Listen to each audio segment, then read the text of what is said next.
जीना ही व्यर्थ हो जाता है। लेकिन आजकल के प्राणी महाराज आरोप प्रत्यारोप लगाने में नंबर 1 के होते हैं, करते खुद हैं और दूसरे पे थोप देते हैं। लेकिन जिस कलंक से परमात्मा नहीं बच सके, हम संसार के प्राणी कैसे बच सकते हैं? यदि हम आपके भी जीवन में यदि कोई कलंक लग जाता है तो हमारा भाव क्या होता है? यदि कोई जाकर के पुलिस थाने में और झूठी ही रिपोर्ट डलवा देता है तो फिर हम क्या करते हैं? मर मिटने के लिए तैयार हो जाते हैं महाराज।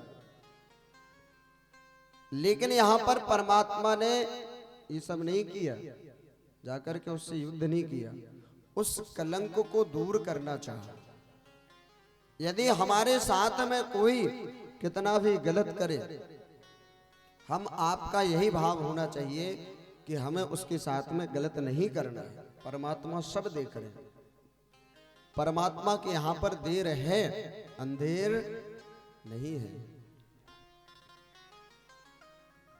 लेकिन हम आप क्या सोचते हैं महाराज? यदि किसी ने हमारे साथ में गलत कर दिया तो तुरंत लड़ने के लिए तैयार हो जाते हैं। कन्हैया उस कलंक को दूर करने के लिए जैसे ही चले महाराज, अनेक नगरों में गए, जाकर के देखा कहीं हाल समाचार नहीं मिला। एक बार जंगल गए, वहां पर देखा कि प्रसेन का जो शरीर था वह मरा हुआ पड़ा था और वहां पर भालू के पैरों के चिन्ह बने हुए थे। भगवान उनको देखते देखते देखते जैसे ही आगे पहुंचे तो एक गुफा दिखाई दी और गुफा के बाहर ही जामवती बैठ करके मणि के साथ में खेल रही थी। भगवान ने जैसे ही मणि लेना चाहा महाराज, यहां युद्ध प्रारंभ हो गया जामवंत जी का और घनघोर युद्ध चला, कई दिनों तक युद्ध चला। और युद्ध में महाराज आज जामवंत जी जब परास्त हुए तो वह सीधे साष्टांग चरणों में लेट करके निवेदन करने लगे कि प्रभु हम समझ गए, आप कोई और नहीं है, आप हमारे साक्षात राघवेंद्र सरकार मर्यादा पुरुषोत्तम हैं। भगवान ने कहा हम समझ नहीं पाए आप क्या कहना चाहते।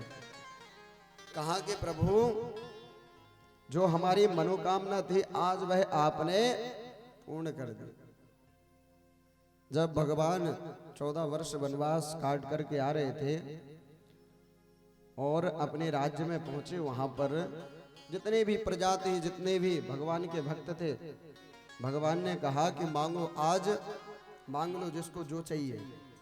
किसी ने राज्य मांगा, किसी ने वैभव मांगा, किसी ने बुद्धि, किसी ने धन, किसी ने परिवार। लेकिन महाराज जब जामवंत जी से कहा कि तुम क्यों खड़े हो, तुम भी मांग लो क्या चाहिए, तो कहा कि प्रभु आप देना चाहते हो तो केवल हमें एक चीज दे दो। कहा मांगो। कहा प्रभु इतने राक्षस दैत्यों को आपने परास्त किया,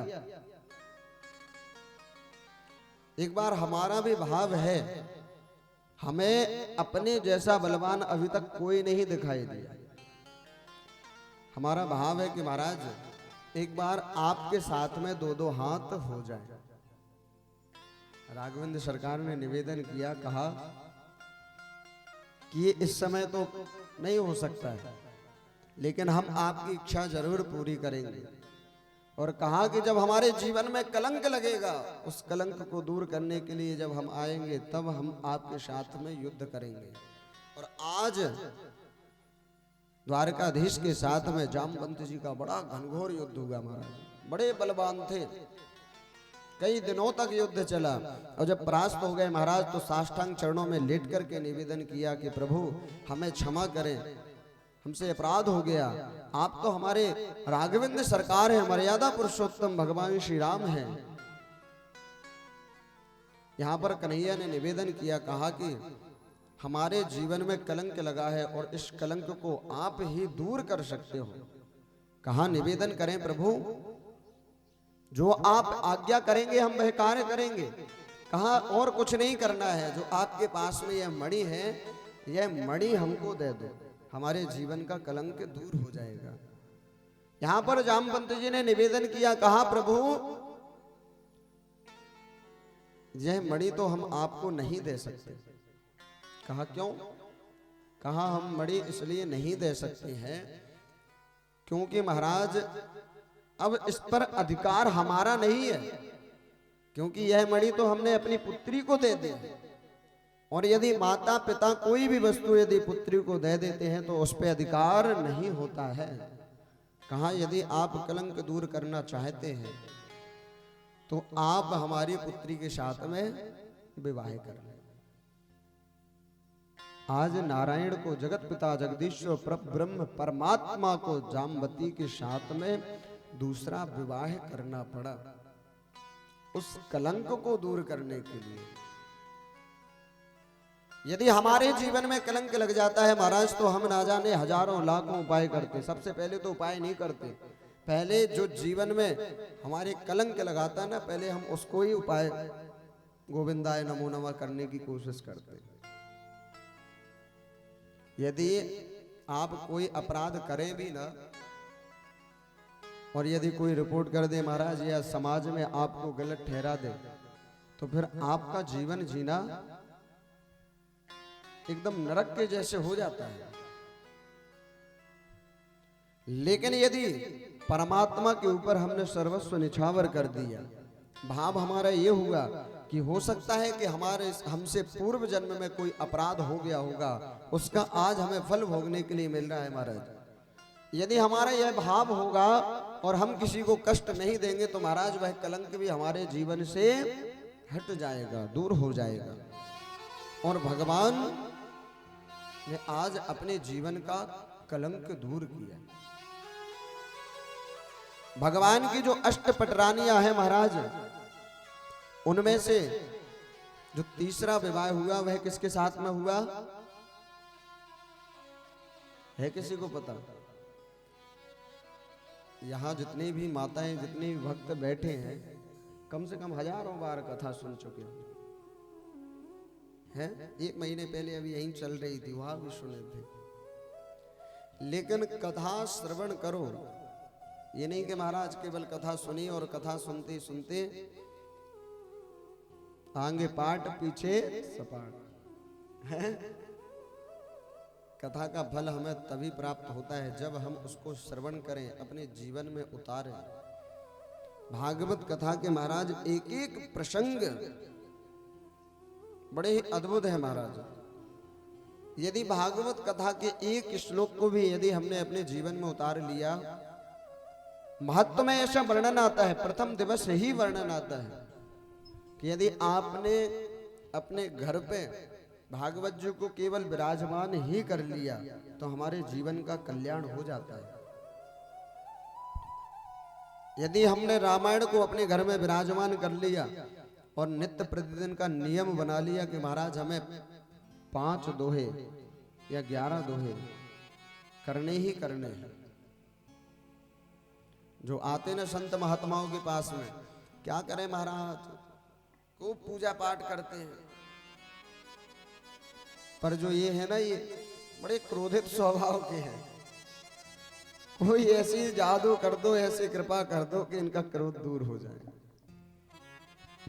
अब जो संत के पास में आ रहे हो, कृपा मांग रहे हो, क्रोध दूर करवा रहे हो, पहले महाराज रामायण का पाठ करें, अध्ययन करें, तो हमारा कल्याण वैसे ही हो जाएगा।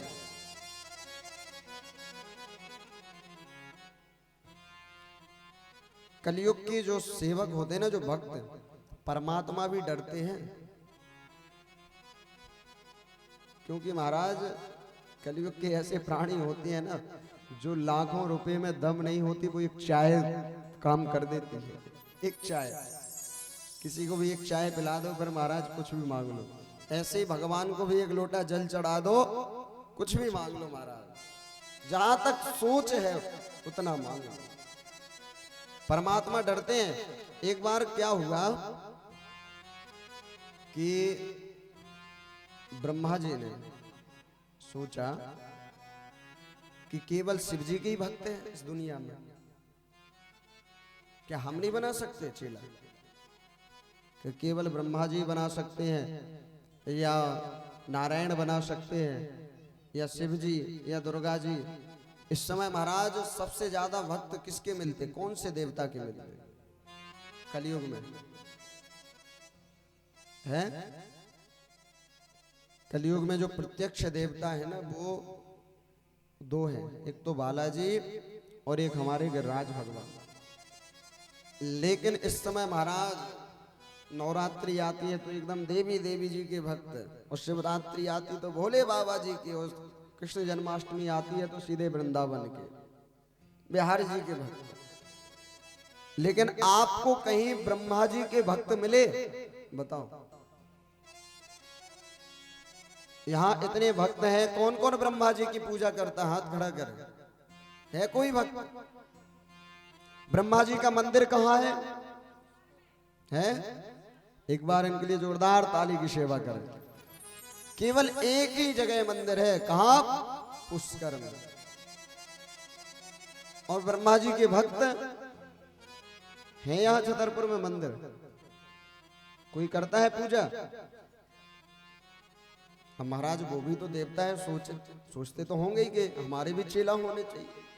जब आजकल के गुरु सोचते हैं कि देखो इतना अध्ययन किया, इतनी पढ़ाई की, इतना सब कुछ किया, इतना त्याग किया बचपन से, महाराज 10-20 चेला न बनाए तो फिर क्या मतलब है? ब्रह्मा जी भी सोचते हैं। अब ब्रह्मा जी को एक कलियुगी भक्त मिल गया महाराज, क्या हुआ? उसके जीवन में बड़ी समस्या थी। वो बार बार कहीं किसी पुजारी के यहाँ जाए, किसी मंदिर में जाए, किसी संत के यहाँ जाए, महाराज बड़ा दुख है, बड़ा कष्ट है। तो सब यही बोल रहे कि भैया पूजा पाठ किया करो, कुछ दान किया करो। अब वो था तो महाराज बड़ा कंजूस, यदि किसी ने कह दिया दान किया करो तो ऐसे लगता है जैसे किसी ने इतना बड़ा पत्थर सिर पे पटक दिया दान के नाम से। एक महात्मा के पास में गया वो कलियुगी भक्त, और उस महात्मा से निवेदन किया, कहा कि प्रभु बड़ा जीवन में कष्ट है, ऐसे देवता का नाम बताओ। हमारा भी भाव है कि अब संसार के लोग कहते हैं पूजा करो पाठ करो, पूजा करो पाठ करो, तुम्हारे जीवन के कष्ट दूर होंगे। तो हमारा भी मन में भाव है कि हम ऐसे देवी देवता की आराधना करें, पूजा करें जिसके कोई जीवन में चेला हुए ही ना हो, भक्त हुए ही ना हो। अब महाराज उन महात्मा ने सोचा कि ये कलियुगी भक्त है और इसको पूजा पाठ तो कुछ करनी नहीं है। उन महात्मा ने किसका नाम बता दिया? ब्रह्मा जी का। कहा एक देवता है और उनके भक्त भी बहुत कम है, और प्रसन्न भी बहुत जल्दी होते, भोले बाबा जी से भी जल्दी प्रसन्न हो जाते हैं। और बाबा जानते थे महात्मा की ये कलियुगी भक्त है, पूजा पाठ तो करेगा नहीं, 2 मिनट का ज्ञान वैराग्य है और घर जाते से दूर हो जाएगा, फिर अपने मोह माया में लग जाएगा। लेकिन महाराज था तो कलियुगी भक्त, और कलियुगी भक्त ऐसे नहीं होते महाराज, दृढ़ प्रतिज्ञा कर लेते हैं। आज उस कलियुगी भक्त का भाव हुआ और वह जंगल में चल दिया और जाकर के घनघोर तप किया महाराज, कई वर्षों तक तप किया उसने, और ब्रह्मा जी की आराधना की। ब्रह्मा जी भी ब्रह्मलोक में बैठे बैठे सोच रहे थे कि पूरे जीवन भर में केवल एक तो चेला मिला, जैसे तैसे एक चेला मिला, तो यदि हम जल्दी प्रकट नहीं होंगे तो ये चेला भी भाग जाएगा, पर हमारी लाइन यहीं से समाप्त हो जाएगी। अब ब्रह्मा जी ने सोचा कि केवल शिव जी के ही भक्त हो सकते हैं, दुर्गा जी के हो सकते, राम जी के हो सकते, क्या हमारे नहीं हो सकते? ब्रह्मा जी तुरंत उस चेले के सामने प्रकट हो गए और कहा कि मांगो बेटा वरदान, क्या चाहिए? था कलियुगी भक्त महाराज, बड़ा चतुर, सुर नर मुनि सब की यह रीति, स्वार्थ लाग करई सब प्रीति। जैसे ही उस कलियुगी भक्त ने देखा कि एकदम सफेद सफेद दाढ़ी है महाराज, और चार चार सिर और बढ़िया अद्भुत स्वरूप देख करके कलियुगी भक्त नाटक करने लगा। होता ना कि जैसे महाराज हम किसी को पैसे देते हैं तो पहले तो मना कर, अरे पैसे ऐसे क्या जरूरत है, अरे पैसे हो गए बस आ गए बहुत बड़ी बात है। लेकिन मन होता कि महाराज इससे डबल नोट होते ना तो और अच्छा रहता है। बड़ा बनावटीपन होता है इस कलयुग के भक्तों में। भाव तो अंदर कुछ और रहते महाराज, लेकिन बाहर से कुछ और रहते। सोचना जीवन में यदि कोई ज्यादा मीठी मीठी बात करे तो समझ लेना अब गड़बड़ है। यदि कोई ज्यादा बड़वाई पे बड़वाई करते जा रहा है, करते जा रहा है, करते जा रहा है, करते जा रहा है, तो महाराज सोच लेना इससे सतर्क रहो तो ही फायदा है, नहीं तो नैया डूबने ही वाली है। क्योंकि जब स्वार्थ होता है तो महाराज अपने यहां बुंदेलखंड में कहते ना कि गधे को भी बाप बना लेते हैं। ये है कलियुगी भक्त के। आज कलियुगी भक्त है कि सामने जैसे ब्रह्मा प्रकट हुए, कहा मांगो वरदान बेटा क्या चाहिए। अब उस कलियुगी भक्त ने कहा अरे महाराज क्या वरदान है, कुछ नहीं चाहिए, आपके दर्शन हो गए बस बहुत है, क्या चाहिए। अब ब्रह्मा तो जानते थे कि ऐसे नहीं है, कलियुगी भक्त है महाराज, जब तप किया है तो कुछ ना कुछ तो मांगेगा, बगैर मांगे तो मान नहीं सकता है। और ब्रह्मा जी ने भी सोचा कि यदि हमने इसको आज वरदान नहीं दिया तो जैसे तैसे एक तो आया है हाथ में और इसको हमने कुछ नहीं दिया तो कलियुग में कोई नहीं पूजा करेगा, कोई नहीं करेगा पूजा महाराज। सब जान जाएंगे कि ब्रह्मा की कितनी आराधना पूजा पाठ करते रहो, तप करते रहो, कुछ देते ही नहीं, क्या मतलब। तो ब्रह्मा जी ने कहा नहीं बेटा आज तो हम तुम्हें कुछ ना कुछ देंगे, तुम मांगो क्या चाहिए। उस कलियुगी भक्त ने फिर से मना कर दिया, कहा महाराज कुछ नहीं चाहिए। ब्रह्मा ने कहा नहीं हम तो देंगे, मांग क्या चाहिए। तो वो कलियुगी भक्त था, पर कलियुगी भक्त सीधे कहे पे आता है। कलियुगी भक्त ने कहा महाराज देना चाहते हो तो हमें अमर कर दो। क्या कर दो, अमर कर दो। ब्रह्मा ने कहा बेटा अमर तो हम भी नहीं, हम तुम्हें अमर क्या करेंगे, है एक हमारी भी आयु एक निर्धारित है, हम तुम्हें अमर कहां से कर देंगे, मांगो वरदान और कुछ। कलियुगी भक्त ने कहा देखो महाराज यदि तुम देना चाहते हो वरदान तो हमें एक नहीं चाहिए, फिर हमें 3 वरदान चाहिए। ब्रह्मा ने कहा बिल्कुल पुत्र मांग लो 3 वरदान, तुम्हें क्या चाहिए। अब जो कलियुगी भक्त था महाराज बड़ा विचित्र था। हम आप मंदिर जाते हैं, पूजा पाठ करते हैं तो सबसे पहले भगवान से हम क्या मांगते हैं, बताओ भैया क्या मांगते हैं। अरे यहां शिव जी के मंदिर में जाते, जल चढ़ाते, पूजा करते हैं, क्या मांगते हैं?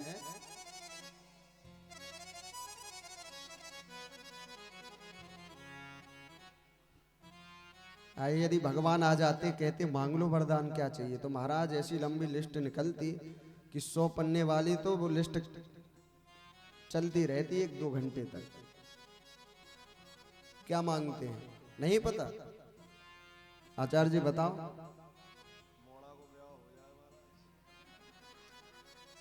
बिल्कुल एकदम सत्य बात है।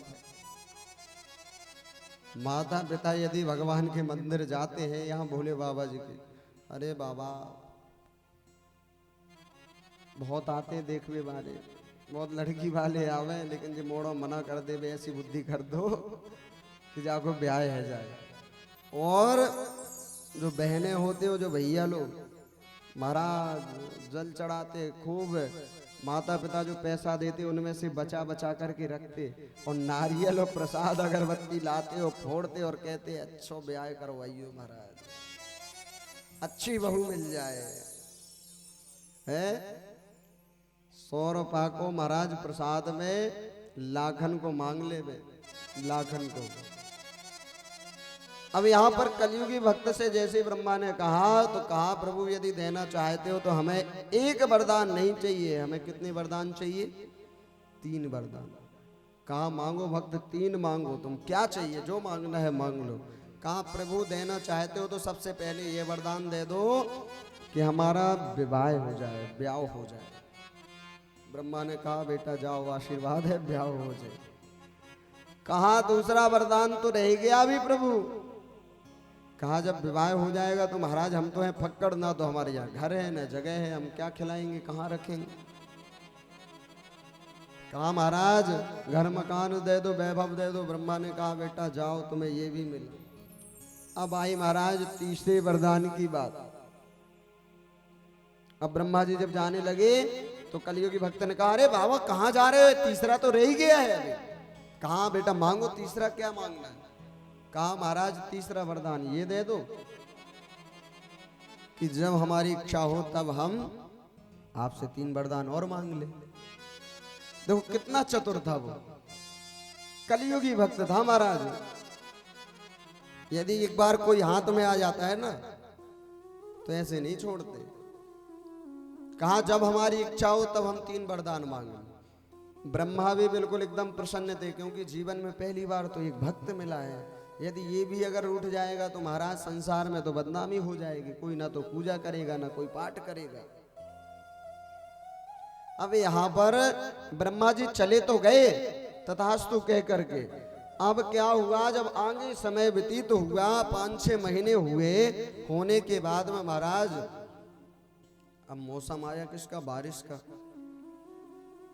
अब जैसी बारिश का मौसम आया महाराज, उसके महल पर खूब पानी गिरा, खूब बारिश हुई और उसकी तबीयत भी खराब हो गई, जुकाम हो गया महाराज। अब रात को 12 बजे उसको कहीं कुछ नहीं सूझा, सीधे क्या, अरे ब्रह्मा। रात को 12 बजे महाराज आवाज लगाई, ब्रह्मा तुरंत दौड़े दौड़े आए। अरे भक्त क्या हो गया, क्या समस्या आ गई। कहा महाराज याद है तीसरा वरदान क्या दिया था, जब चाहेंगे तब 3 वरदान मांग लेंगे, 3 वरदान हमें फिर से दो। ब्रह्मा ने कहा मांग लो क्या चाहिए। अब तो उसने मांगा महाराज के पूरे दुनिया में पानी गिरे लेकिन हमारे घर पे कभी पानी नहीं गिरना चाहिए। ब्रह्मा ने कहा चलो ठीक है, इच्छा तुम्हारी पूरी की। कहा एक और, कहा दुनिया में सब मरते रहे, यहां तक कोरोना तक की बीमारी आ जाए, लेकिन महाराज यहां सर्दी जुकाम तक नहीं आना चाहिए, दूर से ही राम राम हो। ब्रह्मा ने कहा चलो ये भी ठीक है। अब ब्रह्मा सोचने लगे अब आ गया तीसरा वरदान, ये फिर फंसाएगा। कलियुगी भक्त ने कहा कि देखो बाबा जाते जाते तीसरा वरदान और दे दो कि जब चाहें तब हम 3 वरदान मांग लें। अब ब्रह्मा ने सोचा कि हे भगवान, एक कलियुगी भक्त बड़ा